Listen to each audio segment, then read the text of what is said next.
আল্লাহর ভীতি অবলম্বন করত, তাইলে আল্লাহ তাদের জন্য আসমান আর জমিনের কল্যাণ উন্মুক্ত করে দিত।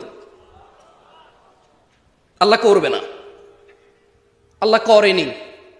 আল্লাহ বলছে যদি এরা আল্লাহ ভীতি অবলম্বন করত গুনাহ করার সময়, যদি এরা ঘুমের সময় আল্লাহ ভীতি অবলম্বন করত যে ফজরে যেতে হবে, ঘুমানো যাবে না, স্ত্রী সহবাসের পরে যদি এরা আল্লাহ ভীতি অবলম্বন করত যে আজান হয়েছে, মানুষ দেখবে গোসল করতেছি, কি আসে যে আমি বিয়ে করছি, আমার বউ, আমি থাকবো, এটা সবাই জানে, এখন গোসলের লজ্জা কোথায়, গোসল করো ভাই, নামাজে যাও, ওখানে যদি আল্লাহ ভীতি করত। এই যে লোকটা দাড়ি কাটছে, এ দোকান ভর্তি লোক, এই আল্লাহ রাসূলের সুন্নাতটা কেটে ফেলতেছে, সবাই সাক্ষী, হাজার হাজার মানুষের সামনে চলাফেরা করে, ও যদি ওখানে আল্লাহ ভীতি করতো যে দাড়িটা কাটতেছি গুনার কাজ, সবাই সামনে, সবাই সাক্ষী, আবার আমি এটা কেটে ফেলতেছি, আল্লাহ ভীতি যদি অবলম্বন করত, আল্লাহ বলছেন যে লাফাতাহনা আলাইহিম, এই লোকগুলা যদি অপরাধের সময় আল্লাহকে ভয় করত, এই লোকগুলা যদি নেকি করত আল্লাহর ভয়ে, আমি জমিন আর আসমানে যে বরকত রেখেছি, কল্যাণ রেখেছি, খুলে দিতাম, সব উন্মুক্ত করে দিতাম। ওয়ালাকিন কাযযাবু ফাআখাযনাহুম বিমা কানু ইয়াকসিবুন,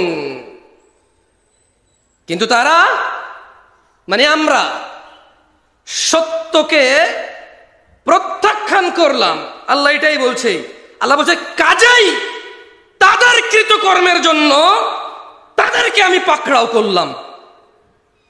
তাদের সরকার তাদের মেরে নিউজে কম বলে,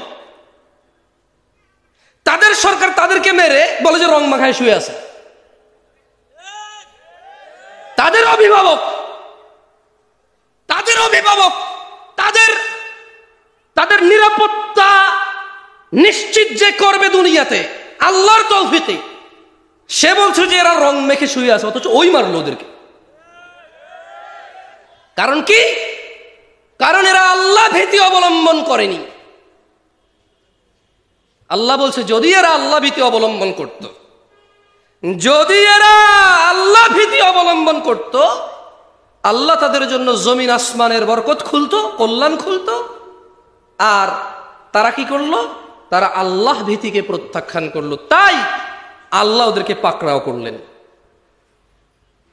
আজকে যারা শেভকারী আছো, বেনামাজি আছো, প্রেমিক আছো, জানাকারী, মদখোর, নেশাগ্রস্ত, গান বাজনায়, উদাসীনতায় মত্ত আছো, তোমাদের বলি, তোমরা যদি, তুমি যদি আল্লাহ ভীতি অবলম্বন করো, আপনি যদি করেন আল্লাহ ভীতি অবলম্বন, আল্লাহ সবার জন্য না করলেও শুধু আপনার জন্য, আপনি যে আল্লাহ ভীতি করবেন, আল্লাহ আপনার জন্য আল্লাহ ভীতি থাকলে আসমান আর জমিনের বরকত খুলে দেবে, যেখানে যাবেন শুধু কল্যাণ। এটাকে আমাদের আঞ্চলিকতা বলে মাড়ি ধরলে হুনা হয়ে যায়। কি বলে এটা রে? আবার আরেকজনের কিতা কয়, কয়েতে হুনা ধরলে রাং হয়ে যায়, রাং।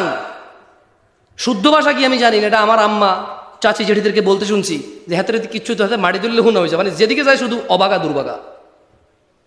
কারা কারা আসমান জমিনের কল্যাণ পেতেছ?